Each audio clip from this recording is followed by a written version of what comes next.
Salut à tous, c'est Demoniax pour la chaîne de DemoChoose et aujourd'hui on se retrouve pour Arcanum qui est que en 3 tomes. Donc dans cette vidéo, qu'est-ce que je vais faire? Je vais vous présenter le manga, vous raconter un peu le synopsis grâce à la 4ème de couverture du tome 1 et ensuite je vais vous donner mon avis, s'il est bon ou pas et si moi je vais le garder dans ma collection ou pas. Donc déjà pour commencer, Arcanum il est écrit par Erubo Ijihara, édité par Dark Kana qui fait partie de Kana. Il n'y a que 3 tomes. Donc ce tome-ci il est sorti le 6 juillet 2018 et ce tome-ci est sorti le 4 janvier 2019 et il est le dernier tome sorti. Donc Arcanum n'a pas d'animé sorti et il touche pour genre action, science-fiction, surnaturel et tragique et pour thème famille, guerre, handicap et monstres. Donc je vais vous lire vite fait la 4ème de couverture. 2 âmes pour un seul combat. Attendez, je vais zoomer un peu. Il y a 10 ans, des Hydra créatures dont l'origine reste encore inconnue ont dévasté Washington DC. Paralysé depuis ses 5 ans, Ilya Kravitz ne vit que pour devenir un jour pilote d'un Arcanum, la seule arme capable de détruire les Hydra grâce au soutien de sa sœur Anna. Il est aujourd'hui sur le point de réaliser son rêve. Mais ce qui se cache vraiment derrière ces armes est impitoyable et la guerre ne fait que commencer. Donc comme vous voyez ici, il y a écrit série finie en 3 tomes. Donc le petit bonhomme que vous voyez ici, qui est le personnage principal, s'appelle Ilya. Pour le résumé, c'est un personnage assez simple, qui, vu qu'il est handicapé, est très émotif, très sensible. Coucou, c'est moi la voix off. Bref, je reviens sur ce que j'ai dit. En fait, ce que je voulais rajouter, c'était que il était émotif et très sensible, mais parce que en fait, il se sent un poids pour sa sœur. Donc voilà, c'était tout ce que je voulais rajouter. Et sa sœur, Anna Kravitz, qui est elle, et ben en fait, elle est très protectrice avec lui. Et c'est une personnage qui veut être forte pour protéger son frère. Et ça, c'est leur Arcanum, quoi, c'est l'Arcanum de Ilya qui s'appelle Rookie. Donc dans le tome 1, on découvre Ilya et Anna. On découvre aussi Mendel qui est lui, qui a pour Arcanum le Ritter. On découvre aussi le frère de Mendel. Alors le contraste entre Mendel et son frère, c'est que Mendel est très sérieux, très intelligent et vraiment il veut faire tout dans la justesse, alors que son frère Ralph c'est vraiment genre à la cool, je m'ambiance, je drague la première fille qui vient, je prends tout pas au sérieux. Et après il y a un autre personnage qui n'est sur aucune des couvertures, qui s'appelle Darrell. En fait lui c'est vraiment le rival, je pourrais le qualifier. En gros il est en mode vous êtes tous inférieurs, je suis le meilleur, c'est vraiment genre en gros je rabaisse tout le monde pour prouver que je suis le meilleur quoi. Et il a une petite sœur aussi qui est vraiment on n'apprend rien sur elle, elle est effacée, elle est en mode en arrière, retrait. Et lui son Arcanum c'est le Crusher. Donc dans ce tome 1 franchement il est facile à lire, il est très rapide, il n'y a pas de souci. Au milieu du tome 1 on a une annonce de ouf.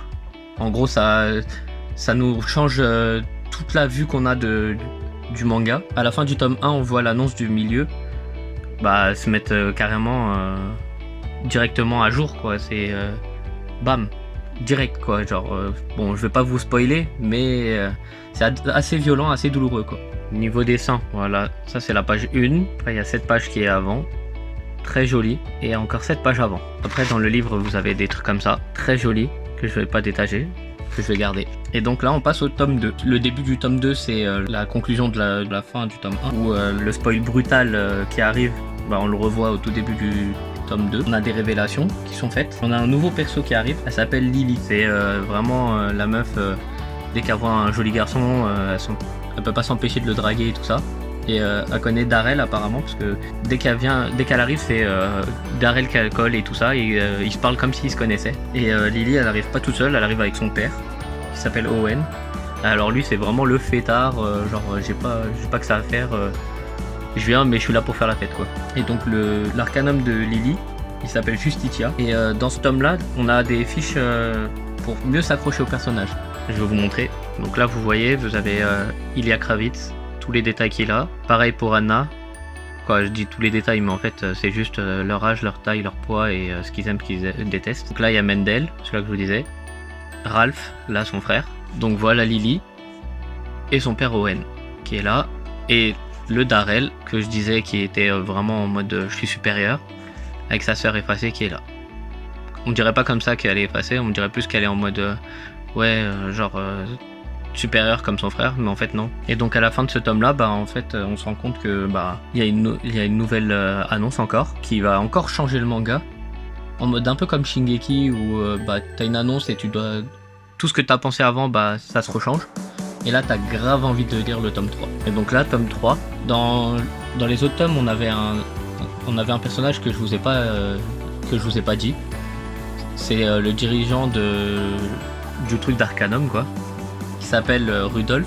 Et en fait on apprend une chose sur lui dans ce tome là. Et dans tout le manga, en fait dans toute cette suite, il y a que des enchaînements de péripéties quoi.